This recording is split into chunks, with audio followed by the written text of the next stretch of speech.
যে আমার মনে পড়তে গেলে প্রথমেই আমার মনে পড়ে আবু সাঈদের কথা। আমার মুগ্ধের কথা এখনো কানে ভাসে যে পানি লাগবে পানি। পানিটা দিতে গিয়ে সে যখন শহীদ হয়, আমি রাতে না ঘুমাইতে পারি নাই। আমি পরের দিন আন্দোলনে নামলাম। আমি জানি না যে আমি আজকে এই স্বাধীন দেশে দাঁড়ায় যে বক্তব্যটা দিতে পারবো, এটা আমার কোনো ভরসা ছিল না। তো আমি যেরকম মুগ্ধর এটা শুনি যে পানি লাগবে পানি, আমি চাই যাতে বাংলার মাটিতে বাংলার বিচার হইছে, হাসিনার বিচার হইছে, যারা খুন করছে মুগ্ধকে, যারা খুন করছে ফায়াজকে, যারা খুন করছে আবু সাঈদকে, তাদের শাস্তির যেই নিউজটা ওটা যাতে আমি পাই, আমি শুনে যেতে পারি। আমি চাই যে কর্মকর্তা কর্মচারী পুলিশের যারা গুলি করছে, যারা গুলির অর্ডার দিছে, তাদের শাস্তি হোক, তারা শাস্তির আওতাধীন আসুক। যেই মন্ত্রিসভা, আমি যদি খুব সম্ভবত ভুল না হই, ওবায়দুল কাদের সাহেব, উনি তখন কি বললেন?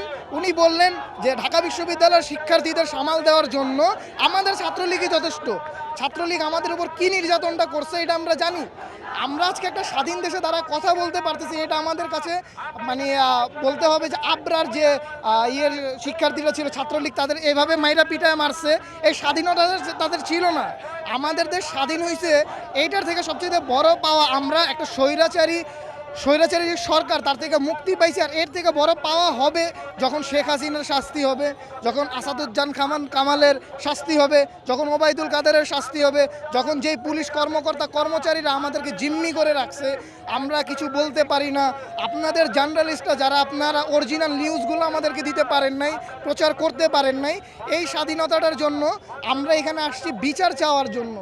আমাদের কাজ হচ্ছে সরকারের উপর ধৈর্য রাখা, আস্থা রাখা এবং সরকারের সহযোগিতা করা, কোনো রকম অস্থিরতা না করা। আজ অযৌক্তিক যেসব দাবিগুলো আছে, আপনারা দাবি রাখেন।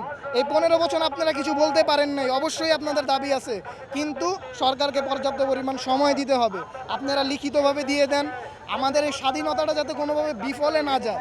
অনেক উস্কানিমূলক কার্যক্রম চলতেছে এরই মধ্যে, কেউ চলতেছে, আমরা আনসার বিদ্রোহ দেখতে পাচ্ছি, আমরা দেখতে পাচ্ছি শ্রমিকরা আজকে রাস্তায় নেমে আসছে।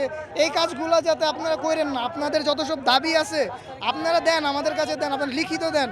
উপদেষ্টা সাহেব, প্রধান উপদেষ্টা সাহেব কাজগুলো করবে, কিন্তু আমাদের স্বাধীনতাটাকে বিফলে যাইতে দিয়েন না। আমাদের যে ভাইয়েরা রক্ত দিছে, যারা মারা গেছে, যারা চক্ষু হারাইছে, যারা হাত পা হারাইছে, তাদের এই ত্যাগটা যাতে ব্যর্থ না যায়।